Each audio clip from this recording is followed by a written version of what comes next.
Do you all know that there's two types of tenancies? I hope so.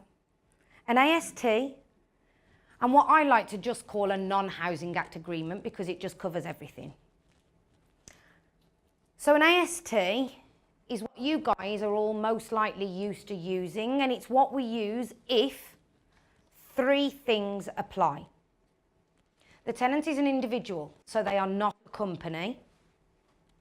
It is the tenant's main and principal home, so it's their main residence where they live.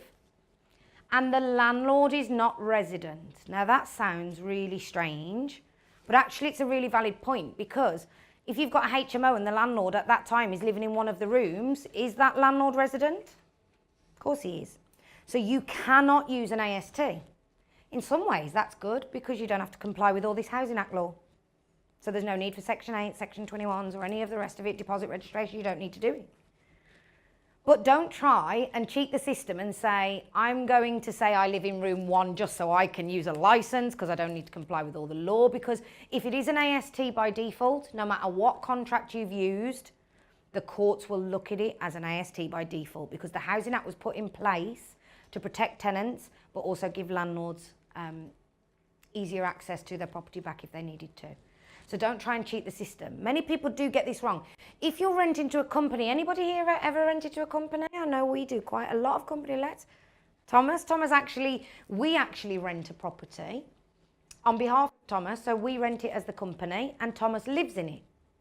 So that's not an AST, because we as a company are the tenants, so we are responsible for the rent, we are responsible for all of the obligations under the tenancy, but the tenancy agreement permits Thomas to live there under the company let. So it's not an AST.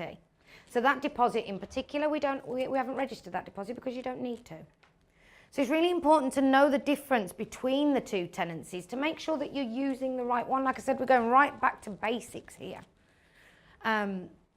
Things that fall outside of the Housing Act are holiday lets. You wouldn't expect a holiday let. I'd like it, because if I went to when I go to Jamaica in May, if I can be put up for 6 months rather than 2 weeks in the Rio, I'm sure I'd love that. But it's not realistic, is it? So they fall outside of the Housing Act. Holiday lets are holiday lets. You need to be able to get people out quickly, so an AST wouldn't work. Student lets. Now, don't get this wrong. It's not student lets that you guys do. It's like the residents of uni. So the halls of residency wouldn't be let on ASTs. Agricultural lets, I don't think that applies to anybody here because we're all in Wolverhampton. Company lets is the biggest one. But there's also a funny little one that's in there, high and low rents. I find this one hilarious. But it's very relevant in London, because if a rent is less than £250 per year, you can't use an AST. Now, if any of you are renting out your properties for less than £250 per year, let me know and I'll rent it.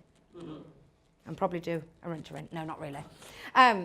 But the higher end of the market is if your rent is over £100,000 per year, which it won't be for us here, but in London it will, then it also cannot be an AST.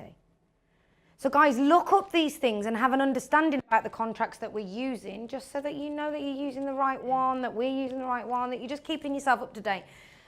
So there's the key factors down there.